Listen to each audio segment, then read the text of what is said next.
আসসালামু আলাইকুম রহমতুল্লাহ। মাননীয় প্রধানমন্ত্রী বাংলাদেশের তারেক জিয়া, তোমাকে বলছি, তোমার মায়ের সাথে অন্তর্জগতে আমার সাক্ষাৎ হয়। তোমার মায়ের কাছ থেকে কিছু তথ্য পাইলাম।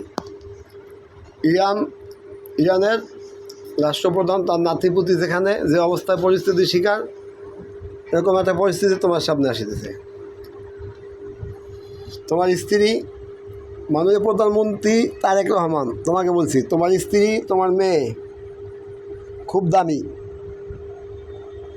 দুজন মানুষের কাছে জান্নাতের টিকিট আছে, গ্যারান্টি সহকারে কিছুদিনের ভিতরে প্রমাণ হইব। আর তোমার মেয়ে, তোমার স্ত্রী, দুজন মানুষ দুর্ঘটনায়, যে সামনে মহামারী আইতেছে, ভয়ঙ্কর একটা মহামারী, ওই মহামারীতে মারা যাব।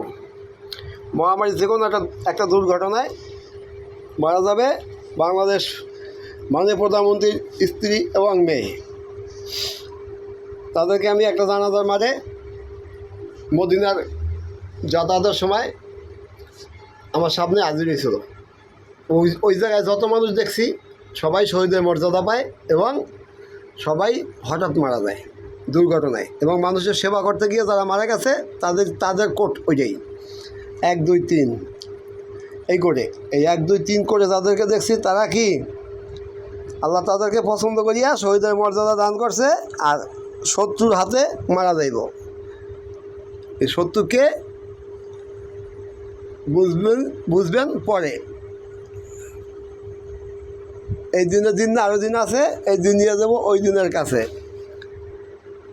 বুঝতে পারছেন? ভবিষ্যৎবাণী করলে ছোটো মোটো মানুষের এখন কইলাম। এখন মাননীয় প্রধানমন্ত্রী, বিভিন্ন দেশের বড় বড় নেতা যাদের দরকার তাদের ব্যাপারেই বললাম। বেশি দিন বাকি নাই, 3 বছর আগে নাকি? হ্যাঁ, তুমি নির্বাচন ক্ষমতা আসার 3 বছরের আগেই, 3 বছরের ভিতরে তোমার স্ত্রী, তারেক রহমানের স্ত্রী এবং তার মেয়ে মারা যাবে শহীদের মর্যাদা লইয়া। আর যে কোনো শত্রুর হাতে মারা যাব সম্ভবত। ওই ইরানের নেতা যেই করে দেখছি, তারেক রহমানের স্ত্রী মেয়েও ওই করে দেখছি। তারেকের ভালোবাসা তবে দামি, ওই সব করে মানুষ সব জান্নাতি, গ্যারান্টি সহকারে। আর তারেক তোমার ফ্যামিলি যেভাবে কইছে ওইভাবে যদি মারা যায় তাহলে বিশ্বাস করবা তো যে হ্যাঁ তোমার ফ্যামিলিও জান্নাতি, তুমিও জান্নাতি, তোমার মাও জান্নাতি। অপেক্ষা করতে হয়, অপেক্ষা করলেই সব কিছু পাওয়া যায়। ওকে, ভিডিওটা তারিখ পর্যন্ত পৌঁছে দেওয়ার দায়িত্ব যাদের কাছে আছে তারা বুঝিয়ে দেবেন, আর না দিলে তাদের ঘরের কালো বিড়াল